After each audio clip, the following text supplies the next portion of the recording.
यदि आपके पास सीएससी है या फिर आप ऑनलाइन का काम करते हैं तो पैन कार्ड बनाने के लिए अगर आपको एजेंट की आईडी चाहिए तो इसमें आपको सर्टिफिकेट मिलेगा और साथ में आप पैन कार्ड बना सकते हैं किसी भी समय, और 2 से 3 मिनट में आप किसी को रसीद दे सकते हैं पैन कार्ड की निकाल कर। तो सबसे पहले ये वेबसाइट खोलनी है और इस वेबसाइट में अपना यूज़र आईडी और पासवर्ड यहाँ पर लिखना है। जैसे जो भी हम शुरू में बनाते हैं तो यूज़र आईडी और पासवर्ड हमारा सेम होता है, यूडीएस से शुरू है, और लॉगिन आईडी डाल के हम इसमें पासवर्ड डाल के लॉगिन कर सकते हैं। जैसे कि लॉगिन हो गया है, और जैसे ही हम लॉगिन करते हैं तो लॉगिन करने के बाद इस तरह के ऑप्शन आते हैं, और इसको हम कंप्यूटर या फ़ोन में भी खोल सकते हैं। और फिर हम यहाँ पर जाकर देखेंगे, जैसे कि अगर अपनी आईडी बन गई है पहले तो उसका पासवर्ड बदल लें, और पासवर्ड बदलने के बाद यहाँ पर सबसे पहले करना होता है वॉलेट रिचार्ज, यानी कि वॉलेट में पैसे डालने होते हैं। तो ऐड वॉलेट ऑनलाइन, यहाँ पर जाकर हम पहले अपना पैसा ऐड करते हैं, 50, 100, 200 कितना भी कर सकते हैं। जैसे हम आपको करके दिखाएंगे, यह आ गया, इसमें कितना भी पैसा हम इसमें ऐड कर सकते हैं। मान लीजिए हमें सिर्फ 100 रुपये करना है, 200 करना है, तो फिर इसमें से हम, अभी मेरा बैलेंस उस ऊपर सिर्फ 100 रुपये है, तो मान लीजिए हमने 250 रुपये ऐड कर लिया और इसको ऐड करते हैं। तो इसको ऐड करने के लिए हम गूगल पे, फ़ोन पे, पेटीएम कहीं से भी हम इसमें ऐड मनी कर सकते हैं। और जब ऐड मनी हो जाएगा तो उसके बाद आप यूपीआई आईडी में जाकर पेमेंट कर सकते हैं। तो उसके बाद हमें परचेज कूपन, हमें कूपन खरीदना होता है यहाँ से। ये परचेज कूपन का इसमें ऑप्शन दिया है, यहाँ पर आप देख सकते हैं, यह है परचेज कूपन। और जब परचेज कूपन पर क्लिक करते हैं तो जैसे यहाँ पर वीएलई की आईडी, मतलब अपनी आईडी आ गई, मेरे में कई आईडी हैं, मान लीजिए मेरी यही आईडी है। तो फिर यहाँ पर जाकर अगर फिजिकल पेन खरीदना है तो जो भी अपना रेट होगा हम यहाँ पर डालेंगे। जैसे एक क्वांटिटी खरीदनी है और परचेज नाउ पे कर देंगे तो ये अपने आप ही हमारा एक फिजिकल पेन कार्ड का बन जाएगा, और रेट भी आपका साथ में ही आ जाएगा। जैसे इलेक्ट्रॉनिक वॉलेट करते हैं तो मेरा रेट जैसे इसमें अगर 100 रुपये है तो 100 रुपये आएगा, 105 रुपये है 105, या 70 रुपये है इलेक्ट्रॉनिक का तो 70 रुपये आएगा। फिजिकल पेन का जैसे अगर 107 रुपये तो 107 रुपये आ जाएगा यहाँ डालने से, और 105 रुपये है तो 105 रुपये आ जाएगा, तो जो भी रेट होगा। और इसमें डालने के बाद फिर इसमें हमें पीएसए लॉगिन पर क्लिक करना होता है। इसमें वॉलेट में अपना ऐड मनी हो जाता है, और कभी भी देख सकते हैं यहाँ से हम सर्टिफिकेट डाउनलोड कर सकते हैं। यहाँ पर दिया है सर्टिफिकेट, जो भी यूटीआई की तरफ से, गवर्नमेंट की तरफ से एजेंट आईडी होता है, आप काम होता है, तो इसमें सर्टिफिकेट बनकर आ जाएगा।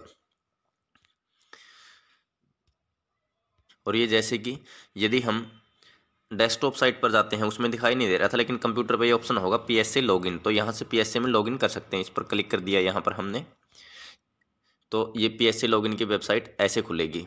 तो इसके बारे में भी यहीं पर जानकारी दे देते हैं। सबसे पहला अब हम यहाँ पर अपनी यूज़र आईडी और पासवर्ड डालेंगे। जैसे ये हमने डाल दिया है, तो जैसे ही यूज़र आईडी और पासवर्ड डालकर हम लॉगिन करते हैं तो हमें यहाँ पर दिखाएगा कि हमने कितने परचेज कर रखे हैं। यहाँ पर 2 ई पेन हैं और 2 ही फिजिकल पेन के हैं। इसमें बहुत आएगा, फिजिकल घर पर भी आएगा पैन कार्ड बनकर, और मेल आईडी पर, और मेल आईडी पर 3 से 5 दिन में बनकर आ जाता है, और 10 से 15 दिन में घर पर आ जाता है। तो अब प्रोसेस बताएंगे, यहाँ पर ओके कर देते हैं। जैसे ही हम इसको नई आईडी को खोलते हैं, एक यहाँ पर लिखा होता है कि क्लिक हेयर फॉर रजिस्ट्रेशन, सबसे ऊपर जैसे ये क्लिक हेयर यहाँ लिखा है, ऐसे ही एक लाइन आती है, तो आप वहाँ पर क्लिक करके अपने आप का रजिस्ट्रेशन कर सकते हैं, जो भी डिटेल मांगे फिलअप करके।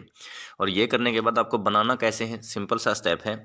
अगर नया बनाना है तो सबसे पहले हमें यहीं पर जाना होगा, फॉर्म 49A सर्विसेज, तो यहाँ पर क्लिक किया, और जो सेकंड नंबर पर है परी फॉर्म एंट्री, तो सबसे पहले हम यहाँ पर परी फॉर्म एंट्री करते हैं, यानी कि फॉर्म फिलअप करते हैं। तो उसमें क्या क्या होता है फॉर्म में, यहाँ पर क्लिक कर दिया, यहाँ पर इंडिविजुअल आ गया। इसमें पूछेगा बोथ, आपको दोनों मंगवाने, घर पर भी और फिजिकल भी, या फिर ई पेन, तो सिर्फ ई पेन का पैसा कटेगा, बोथ में दोनों का कटेगा, मतलब 105 या 107, और इसमें 70 या 72 रुपये।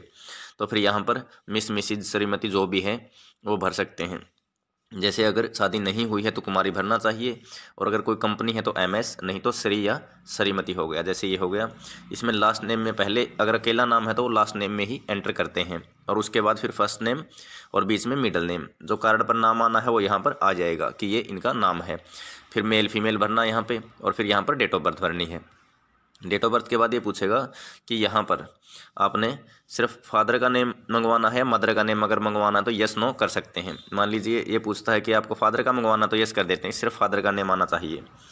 तो फिर यहाँ पर सेलेक्ट कर देते हैं फादर का नेम भी, और फादर का नेम सेलेक्ट करने के बाद आगे फिर इसमें लास्ट नेम पूछेगा यहाँ पर, और इसके बाद फिर ये मदर का नेम पूछेगा, और उसके बाद रेजिडेंशियल एड्रेस पूछेगा, मतलब एड्रेस रेजिडेंस का देना है आपको या फिर ऑफिस का देना है, तो जो भी देना चाहें हम दे सकते हैं। इसमें रेजिडेंस एड्रेस देना ठीक रहता है।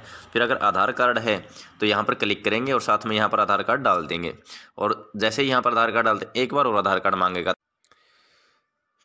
रेजिडेंस एड्रेस भरने के बाद यहाँ पर आधार कार्ड, और फिर यहाँ पर जो आधार कार्ड में नाम है, फिर जो प्रूफ लगाते हैं जैसे आधार कार्ड है या 10th DMC है, जो भी डेट ऑफ बर्थ का प्रूफ लगाना है वो लगाते हैं। मोबाइल नंबर डालते हैं, यहाँ पर मेल ID डालते हैं जिस मेल पर 5 दिन में बनकर आ जाएगा। तो यहाँ पर जैसे कम्युनिकेशन एड्रेस पर क्लिक करते हैं और यहाँ पर नॉर्मल में और सबमिट कर देते हैं। तो सबमिट करते ही रसीद आ जाएगी और उस रसीद को प्रिंट निकाल के दे सकते हैं। लेकिन उसके बाद फिर से हमें यहीं पर जाना होता है फॉर्म सर्विसेज में, और उसके बाद मेन फॉर्म एंट्री करनी होती है, यानी कि जो फॉर्म होता है उसको पूरा कंप्लीट करना होता है। यहाँ पर उसका जो कूपन नंबर होता है वह दिखा देगा, उसको सेव रखना चाहिए, हमें लिख लेना चाहिए, क्योंकि उसी से हम स्टेटस ट्रैक कर सकते हैं। और इसके बाद फिर दोबारा से लॉगिन करके उस पर क्लिक करते ही पूरा फॉर्म आ जाएगा, और उस फॉर्म को हम फिल कर देंगे, जिसमें कि नाम, डिटेल, डेट ऑफ बर्थ तो अपने आप ही भरा जाता है। फिर उसमें सिर्फ एड्रेस भरना होता है हमें, और फिर उसको सबमिट कर देते हैं। और फिर उसको सबमिट करने के बाद फिर से उसका प्रिंट निकालना होता है, और प्रिंट निकलेगा यहाँ से रीजनरेट पेन एप्लीकेशन, यहाँ पर क्लिक करके हम उसका प्रिंट निकालते हैं। और प्रिंट निकालने के बाद 2 फोटो लगा के साइन करके और दोबारा से फिर उसको स्कैन करते हैं, और स्कैन करने के बाद फिर क्लिक करते हैं यहाँ पर अपलोड डॉक्यूमेंट पर। अपलोड डॉक्यूमेंट में फ़ोटो, साइन और वो डॉक्यूमेंट्स हो गए, एक तो उसका फॉर्म और दूसरा उसके पीछे आधार कार्ड साफ कॉपी, और ब्लैक पेन से उसको साइन करवाने हैं साफ साफ। तो वो सारा कुछ PDF फाइल में बना के हमें अपलोड करना है। और फिर ये बाकी ऑप्शन दिए हैं, जैसे अगर इसमें कुछ चेंज करना है तो एडिट कर सकते हैं, अगर रसीद दोबारा से निकालनी है यहाँ से निकाल सकते हैं। यहाँ पे मेन फॉर्म एंट्री हो गया, और फिर भी उसमें अगर पेन में कुछ एडिट करना है सबमिट करने से पहले यहाँ पर एडिट कर सकते हैं। और जब वह सबमिट हो जाए, अपलोड हो जाए डॉक्यूमेंट्स, तो उसके बाद यहाँ पर जाकर जनरेट बैच भी करना होता है हमें। जनरेट बैच करके और सबमिट पर क्लिक करते हैं, तभी फॉर्म कंप्लीट हो जाता है, और 3 से 5 दिन में अपनी मेल ID पर आ जाता है। और अगर ट्रैक करना है तो यहाँ से हम ट्रैक कर सकते हैं। इसमें बैच डिटेल देख सकते हैं, ऑब्जेक्शन लगा हुआ है देख सकते हैं, यहाँ से ऑब्जेक्शन क्लियर कर सकते हैं। तो यह है नए पैन कार्ड की प्रोसेस, फॉर्म 49 सर्विसेज। और यदि हमें किसी का अपडेट करना है, जैसे कि करेक्शन करनी है, तो उसके लिए फिर यहाँ से भरना होता है CSF पैन फॉर्म। इसमें सबसे पहले पैन कार्ड भरते हैं, और उसके बाद बाकी उसकी जो डिटेल भरनी होती है वो भरते हैं, जो आधार कार्ड में या जो हमें करेक्शन करवानी है। यहाँ से उसकी दोबारा से स्लिप निकाल सकते हैं, यहाँ से एडिट कर सकते हैं, और अपलोड डॉक्यूमेंट फिर यहाँ से करने होते हैं। फिर जनरेट बैच करना होता है उनका, और सबमिट करना होता है, तभी फॉर्म सबमिट होता है और पैन कार्ड बनकर आ जाता है। दोबारा से अगर वो फॉर्म निकालना है तो यहाँ से निकाल सकते हैं। तो अगर आपको भी हेल्प चाहिए इसके बारे में, तो आप मेरे व्हाट्सएप नंबर है 89 016 21 732 8901621732। इस नंबर पर व्हाट्सएप कर सकते हैं, आपको SMS का रिप्लाई मिल जाएगा। डिस्क्रिप्शन में भी लिंक डाल दूंगा मैं, तो ये ID लेने के लिए आप संपर्क कर सकते हैं।